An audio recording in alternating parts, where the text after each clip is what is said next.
অনেক দিন আগে এক স্বার্থপর লোক ছিল। অন্যের সম্পদে ভাগ বসানোর জন্য সে সব সময় সুযোগ খুঁজত, কিন্তু সে তার নিজের সম্পদের এক আনাও কারোর সাথে শেয়ার করতে রাজি ছিল না, তার বন্ধুদের সাথেও না, গরিব দুঃখীদের সাথেও না। একদিন লোকটি রাস্তায় তার ৩০টি স্বর্ণমুদ্রা হারিয়ে ফেলল। তার এক বন্ধু তার এই স্বর্ণমুদ্রা হারানোর কথা শুনল। সে আবার ছিল খুব দয়ালু একজন মানুষ। ঘটনাক্রমে বন্ধুটির মেয়ে রাস্তায় এই ৩০টি স্বর্ণমুদ্রা কুড়িয়ে পেল। সে বাড়িতে ফিরে এই কথা জানালে তার বাবা বলে যে এটা নিশ্চয় তার বন্ধুর হারিয়ে যাওয়া সেই ৩০টি স্বর্ণমুদ্রা।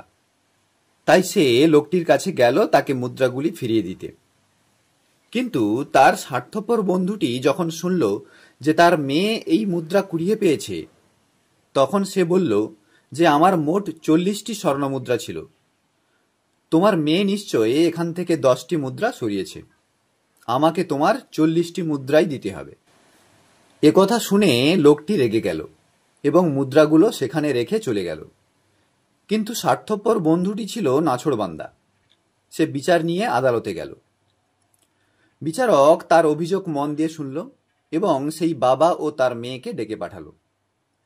যখন তাদের নিয়ে আসা হলো, তখন সে মেয়েটিকে জিজ্ঞাসা করল যে সে কতগুলি মুদ্রা পেয়েছিল।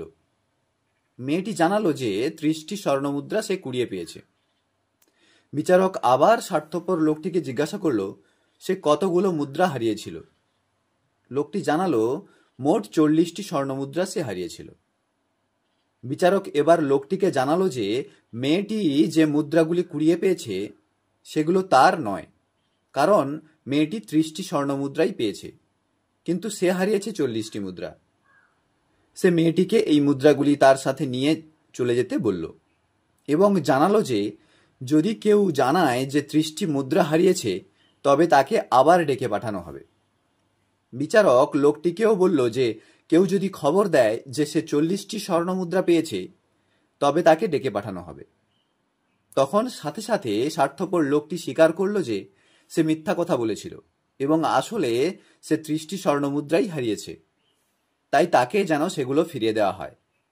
কিন্তু বিচারক তখন আর তার কোনো কথাই শুনলেন না।